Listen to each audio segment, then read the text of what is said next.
ओम शांति। 19 मार्च 2023। Revise course है 25 जनवरी 94।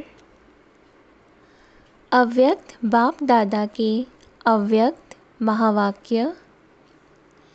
ब्राह्मणों की नेचर विशेषता की नेचर है, इसे नेचुरल स्मृति स्वरूप बनाओ। आज बाप दादा अपने सर्व विश्व की विशेष आत्माओं को देख रहे हैं। ड्रामा अनुसार आप आत्माओं का कितना विशेष पार्ट नूंधा हुआ है।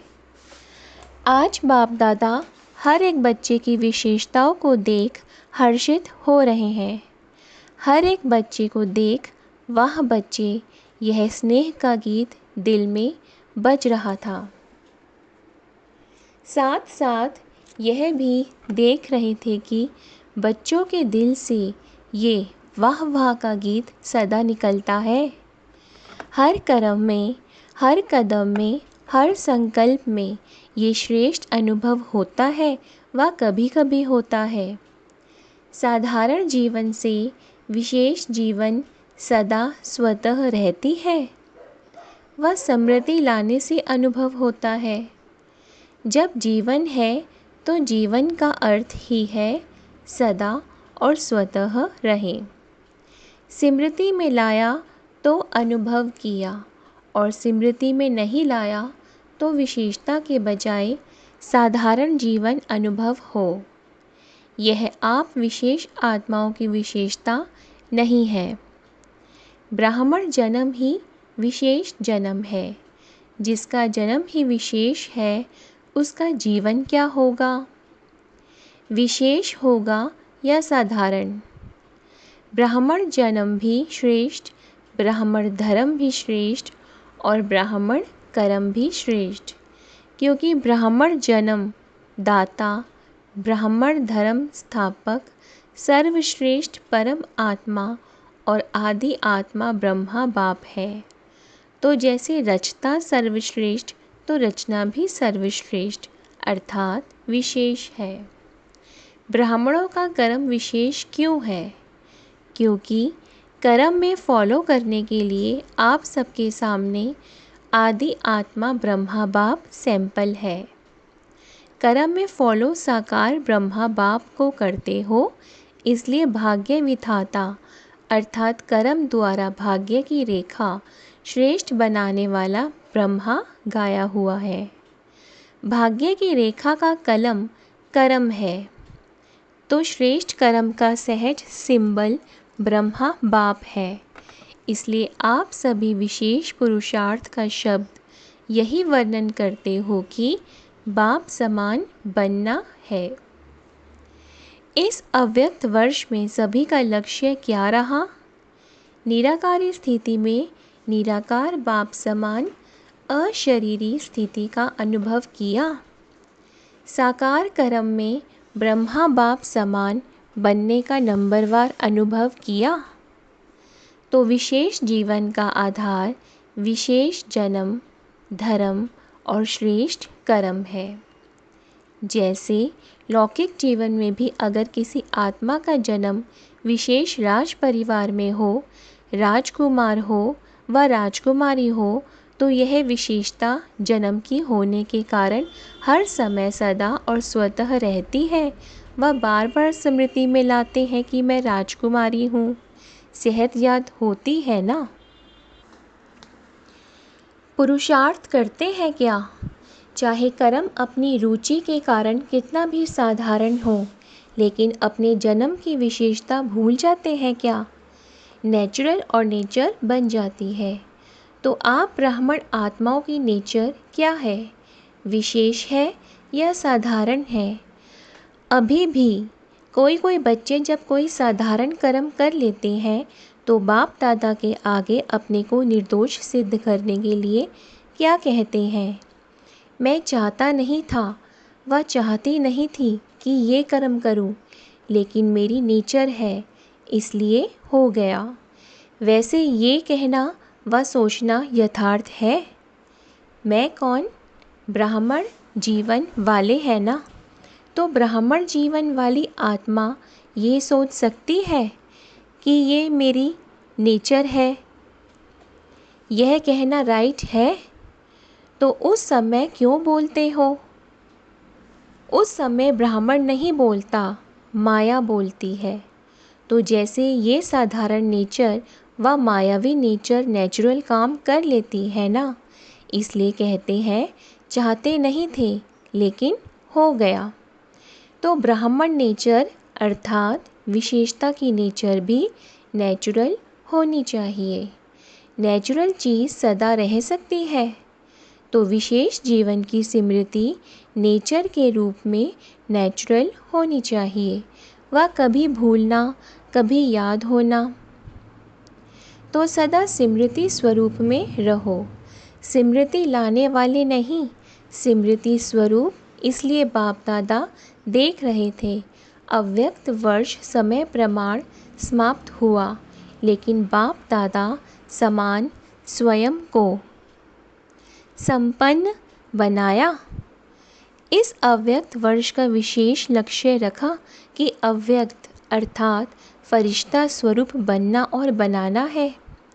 सभी ने यही लक्ष्य रखा था ना, फिर रिजल्ट क्या निकली?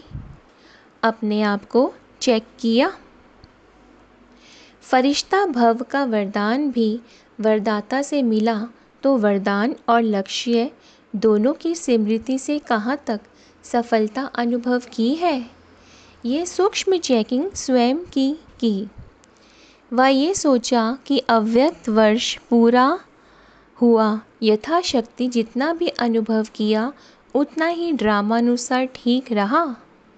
वर्ष परिवर्तन के साथ साथ स्वयं परिवर्तन की गति क्या रही, इस विधि से चेक किया। जैसे वर्ष समाप्त हुआ वैसे स्वयं लक्ष्य और लक्षण में संपन्न बने व ये सोचते हो कि इस वर्ष में और बन जाएंगे। समय और स्वयं की गति समान रही।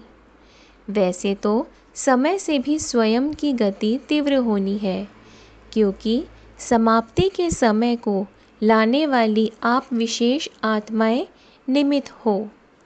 तीव्र गति से वर्ष तो संपन्न हो गया, मालूम हुआ वर्ष कैसे पूरा हो गया, तो चेक करो मुझ विशेष आत्मा की परिवर्तन की गति तीव्र रही व कभी तीव्र कभी मध्यम रही। फरिश्ता अर्थात जिसका पुराने संस्कार और संसार से रिश्ता नहीं, तो चेक करो पुराने संसार से कोई भी आकर्षण, चाहे संबंध रूप में, चाहे अपने देह की तरफ आकर्षण व किसी देहधारी व्यक्ति की तरफ आकर्षण, कोई वस्तु की तरफ आकर्षण कितने % में रही। ऐसे ही पुराने संस्कार की आकर्षण चाहे संकल्प रूप में, वृत्ति के रूप में, वाणी के रूप में, संबंध संपर्क अर्थात कर्म के रूप में कितनी % रही। फरिश्ता अर्थात डबल लाइट, तो निजी लाइट स्वरूप स्मृति स्वरूप में कहाँ तक रहा। साथ साथ लाइट अर्थात हल्कापन, स्व के परिवर्तन के पुरुषार्थ में कहाँ तक लाइट अर्थात हल्के रहे। मन अर्थात संकल्प शक्ति में व्यर्थ को समर्थ में परिवर्तन करने में अर्थात व्यर्थ के बोझ को हल्का करने में कहाँ तक सफल रहे। इसी प्रकार व्यर्थ समय, व्यर्थ संग, व्यर्थ वातावरण, इस सब में कहाँ तक परिवर्तन करने में हल्के रहे। ब्राह्मण परिवार के संबंध में, सेवा के संबंध में कहाँ तक हल्के रहे। इसको कहा जाता है फरिश्तापन के तीव्र गति की स्थिति। इस विधि से चेक करो और भविष्य के लिए चेंज अर्थात परिवर्तन करो। अपने ब्राह्मण जन्म की विशेषता को नेचुरल नेचर बनाना, इसको ही सहज पुरुषार्थ कहा जाता है। सिर्फ एक विशेष आत्मा हो, इस स्मृति स्वरूप में स्थित हो जाओ तो बाप समान बनना अति सहज अनुभव करेंगे, क्योंकि स्मृति स्वरूप सो समर्थी स्वरूप बन जाते हैं। वर्ष तो पूरा हुआ, बाप दादा रिज़ल्ट तो देखेंगे ना। तो रिज़ल्ट में यथाशक्ति मेजॉरिटी है और सदा शक्तिशाली यथाशक्ति के मेजॉरिटी में मिनॉरिटी है। स्मृति दिवस भी बहुत स्नेह से बनाया। अब विशेष जैसे स्नेह से मनाया, वैसे स्नेह का सबूत बाप समान स्मृति स्वरूप बनना ही है। सुना रिज़ल्ट? आगे क्या करना है? यथाशक्ति या सदा शक्ति स्वरूप। तो देखेंगे इस वर्ष में मेजॉरिटी सदा शक्तिशाली का सबूत कहाँ तक देते हैं। टीचर्स क्या समझती हो, किस लाइन में आएंगे? सदा शक्तिशाली, सबका टीवी में फ़ोटो निकल रहा है। क्या भी हो जाए, कैसी परिस्थिति बन जाए, लेकिन सदा शक्तिशाली। नाम नोट होते हैं न कौन कौन किस ग्रुप में आए। अभी टीचर्स का सम्मेलन होने वाला है ना, तब तक की रिज़ल्ट सभी टीचर्स की क्या होगी। जिसको करना होता है तो कब को नहीं सोचता है। दृढ़ संकल्प का अर्थ है अब। अभी नाम नहीं सुनाते हैं, आखिर वो समय भी आ जाएगा जो नाम सुनाएंगे। समझा? सबसे ज़्यादा संख्या किस जोन की आई है? देखेंगे पंजाब, इंदौर क्या कमाल दिखाते हैं। टीचर्स भी ज़्यादा आती हैं, संख्या ज़्यादा तो टीचर्स भी ज़्यादा होती। पंजाब वाले नंबर 1 लेंगे या सेकंड? इंदौर भी नंबर 1 लेंगे। और कर्नाटक क्या करेंगे? कौन सा नाटक दिखाएंगे? कर्नाटक तो हीरो नाटक दिखाना, ऐसा वैसा नहीं दिखाना। और महाराष्ट्र तो महान ही बनेंगे ना। और यूपी को क्या कहते हैं? यूपी में नदियां हैं, अर्थात यूपी पतित को पावन करने वाली, पावन बनाने में नंबर 1। तो यूपी वाले भी नंबर 1 बनेंगे। इस समय तो कोई भी नंबर 2 नहीं कहेंगे। राजस्थान तो है ही लकी, तो राजस्थान में चरित्र भूमि है। हेड क्वार्टर राजस्थान में है ना, तो जहाँ हेड क्वार्टर है वो क्या बनेगा? हेड बनेगा ना। सभी खुशी से कह रहे हैं नंबर 1, लेकिन वहाँ जाकर ऐसे नहीं कहना कि क्या करें, कर नहीं सकते, चाहते तो नहीं लेकिन हो जाता है, ऐसी भाषा सोचना भी नहीं। अच्छा, डबल विदेशी भी सेवा में रेस अच्छी कर रहे हैं और रेस में नंबर 1 आना है ना। देश वालों को हिम्मत दिलाने में विदेश अच्छा निमित्त बना है। इस हिम्मत दिलाने के कारण एक्स्ट्रा मदद भी मिलती है। समझा? इसी को स्मृति में रख सहज बढ़ते चलो और बढ़ाते चलो। अच्छा, चारों ओर की सर्व विशेष आत्माओं को सदा साकार ब्रह्मा बाप के श्रेष्ठ कर्मों को फॉलो करने वाले कर्मयोगी आत्माओं को, सदा विशेषता को नेचुरल और नेचर बनाने वाली कोटों में कोई आत्माओं को, सदा दृढ़ संकल्प द्वारा विशेष जन्म धर्म और कर्म के स्मृति स्वरूप आत्माओं को बाप दादा का विशेषता संपन्न याद प्यार और नमस्ते। दादियों से मुलाकात। आप ब्राह्मण जितने संपन्न बनते जाएंगे उतना भविष्य में प्रकृति भी प्रगति को प्राप्त करेगी, क्योंकि प्रकृति समय प्रति समय अपना सिग्नल दिखा रही है। तो जितनी प्रकृति की हलचल उतनी अचल स्थिति प्रकृति को परिवर्तन करेगी। कितनी आत्माएं समय प्रति समय दुख की लहर में आती हैं, तो ऐसे दुखी आत्माओं का सहारा तो बाप और आप ही हो। तो रहम पड़ता है ना। जब समाचार सुनते हो तो दिल में आता है ना, नथिंग न्यू। अपनी अचल स्थिति के लिए तो ठीक है, लेकिन प्रकृति की हलचल से जब आत्माएं चिल्लाती हैं तो किसको चिल्लाती हैं? तो जब मर्सी रहम मांगते हैं तो आप लोगों को उनके रहम की पुकार पहुंचती तो है ना। ये छोटी छोटी आपदाएं और तड़पाती है। ब्राह्मण संपन्न हो जाओ तो दुख की दुनिया संपन्न हो जाए। तो रहम पड़ता है या नहीं? रहम पड़ता है ना, तो फिर क्या करते हो? फिर भी ईश्वरीय परिवार के हैं ना, तो परिवार का कोई भी दुख सुख में परिवर्तन करने का संकल्प तो आता है ना। कोई परिवार में बीमार भी हो तो क्या संकल्प होता है? जल्दी ठीक हो जाए। तो चिल्लाते चिल्लाते मरना और एक धक से परिवर्तन होना, फ़र्क तो है ना। महाविनाश और रिहर्सल का विनाश फ़र्क है। महाविनाश अर्थात महान परिवर्तन, उसके निमित्त आप हो। संपन्न बनेंगे तो समाप्ति होगी।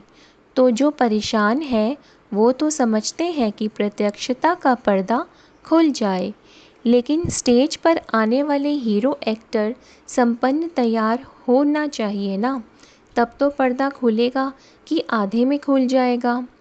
परिवर्तन की शुभ भावना को तीव्र करना अर्थात अपने को तीव्र गति से संपन्न बनाना। आप भी कभी ऐसे, कभी कैसे होते हो, तो प्रकृति भी कभी बहुत तीव्र गति से कार्य करती, कभी ठंडी हो जाती है। तो अभी क्या करना है? रहम की भावना इमर्ज करो, चाहे स्व प्रति चाहे सर्व आत्माओं के प्रति। होती है ना, लहर फैलाओ। रहम की भावना से विघ्न भी सहज खत्म हो जाएंगे। जहाँ रहम होगा वहाँ तेरा मेरा की हलचल नहीं होगी।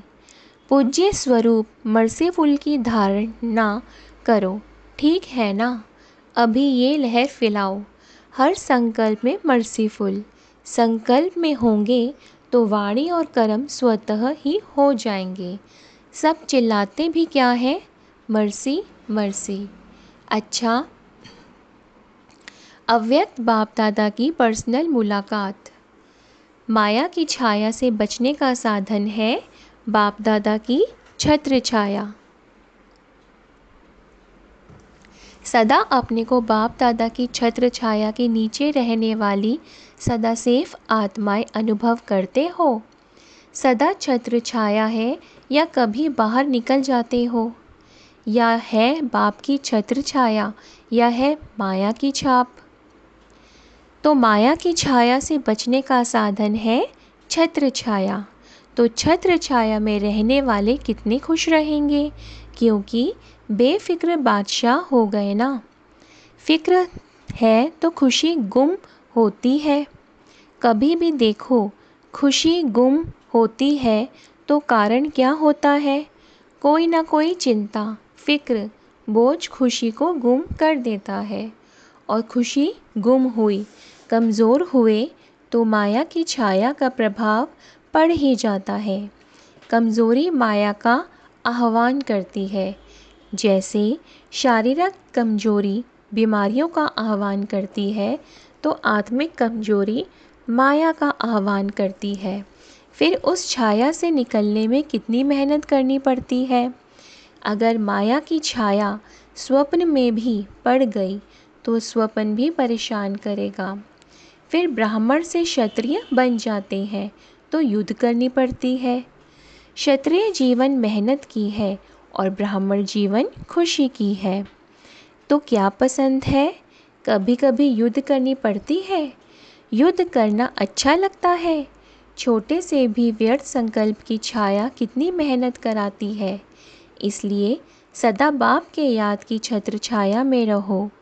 याद ही छत्र छाया है, तो सदा काल के लिए छत्र छाया में रहना आता है, कभी कभी के लिए नहीं, सदा।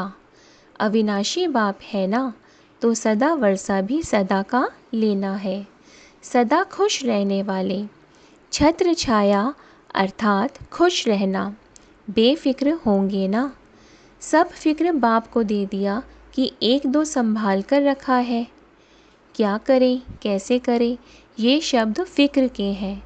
बेफिक्र के बोल सदा विजय के होते हैं। क्या कैसे के नहीं होते। तो सदा ये याद रखो कि हम सभी बाप की छत्र छाया में रहने वाले हैं, चक्कर लगाने वाले नहीं। संकल्प में भी चक्कर में आए तो चक्कर में आने वाले चकनाचूर हो जाएंगे। आप तो अमर हो ना, अमर हो गए ये स्मृति सदा ही स्वयं भी बेफिक्र और दूसरों को भी बेफिक्र बनाती रहेगी। सदा खुशी में ये गीत गाते रहेंगे, पाना था वो पा लिया, बच्चा बनना माना पाना, बच्चा बने अर्थात पा लिया। अच्छा, वरदान है, सर्व रूहानी खजानों से संपन्न बन, सदा संतुष्ट रहने वाले ऑलराउंड सेवाधारी भव।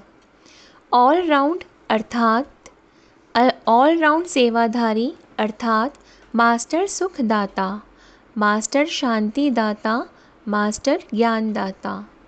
दाता सदा संपन्न मूर्त होते हैं, जैसा स्वयं होंगे वैसा औरों को बनाएंगे। रूहानी सेवाधारी अर्थात एवर रेडी और ऑलराउंड। ऑलराउंडर वही बन सकते जो संपन्न है, संपन्न ही संतुष्ट होंगे और सबको संतुष्ट करेंगे। किसी भी प्रकार की अप्राप्ति असंतुष्टता पैदा करती है। संतुष्ट रहने और संतुष्ट करने की विधि है संपन्न और दाता बनना। स्लोगन है, शुभ भावना शुभ कामना की गोल्डन गिफ्ट साथ हो तो किसी भी आत्मा का परिवर्तन कर सकते हो। शुभ भावना शुभ कामना की गोल्डन गिफ्ट साथ हो तो किसी भी आत्मा का परिवर्तन कर सकते हो। अच्छा, ओम शांति।